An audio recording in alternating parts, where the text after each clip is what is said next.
So I was asked about Tiffany Haddish and Ari Spears being accused of manipulating kids on movie sets and doing some things that were pretty inappropriate. I'll let you go read the lawsuit to find out the details. Now, let me tell you this. I'll admit I can't say I've always been a big fan of Tiffany Haddish just because I don't like buffoonery, or too much. Of a minstrel show or stereotyping in order to get laughs. So we have a lot of comedians that do that. I will give Tiffany credit, though, for the fact that she is a big supporter of Powernomics and Dr. Claude Anderson. And so when I saw that part, I kind of just said, okay, I give her some sway on that as well.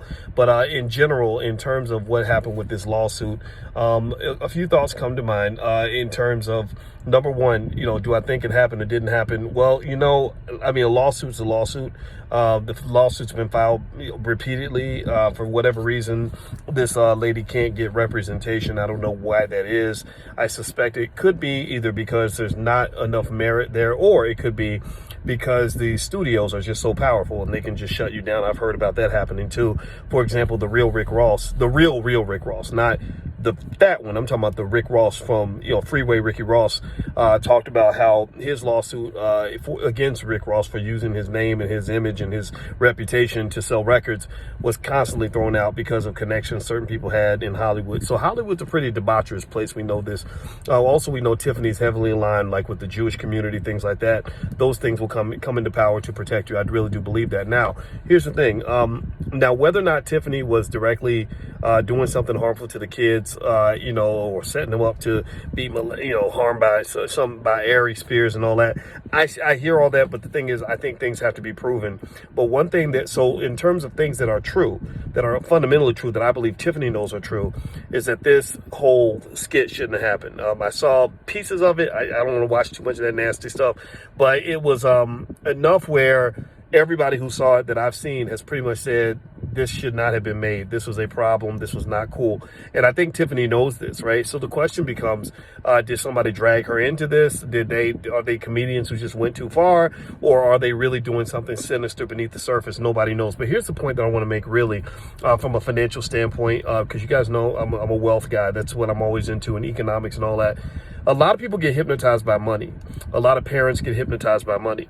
A lot of parents grow up thinking of their children as their next meal ticket. They think of their kids as their lottery ticket, their payday, their big opportunity, their big break. So they will get their kids in front of a camera by any means necessary. They will believe anything anybody says. They will send them to movie sets and stuff like that without them getting proper protection and supervision. I knew about a kid who went on a music tour with a famous group back in the 80s or the 90s, something like that. They got him hooked on cocaine, and he came back and he's had a cocaine addiction for over 30 years after being exposed to this while he was on the road. I think that in Hollywood, drugs is a big thing. In Hollywood, sexual deviance is a big thing. In Hollywood, the exploitation of children is a big thing. So whether or not Tiffany and Ari did this, I can't say for sure. I know they did the skit. Now, was there more to it? I can't say that for sure, but what I can say for sure is I really want to know, where were the parents that were supposed to be watching these kids?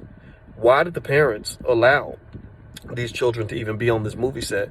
Unless the parents thought, okay, if I send my kids with this lady or her friend or these people, that they can get them an opportunity and make them famous. I get it. I understand. Maybe you knew them and maybe that you trusted them and all that. Well, number one, you don't trust nobody with your kids like that. You can't do that. But number two, every time you put your child in a situation like that, whether it's acting, singing, or anything, protect your child. Be right next to your kids.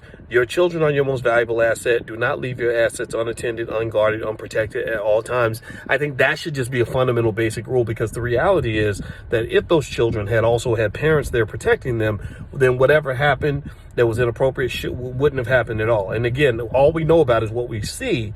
Was there more that we don't see? Nobody knows. Why? Because nobody was protecting those kids. So you got to protect your children. That's what I picked up from the Tiffany Haddish thing. How this is going to play out for Tiffany, I don't know. But I do know that it shouldn't have happened in the first place. None of it should have happened. And I think even Tiffany would probably agree with some of that. I don't know how deep this goes, though. So we'll see. Anyway, guys, that's it. That's my 2 cents. I'm Dr. Boyce Watkins. Hit the thumbs up button, thumbs up, share, subscribe. Also, my website's above me, boycewatkins.com. I'll see you guys soon. Take care now. Peace.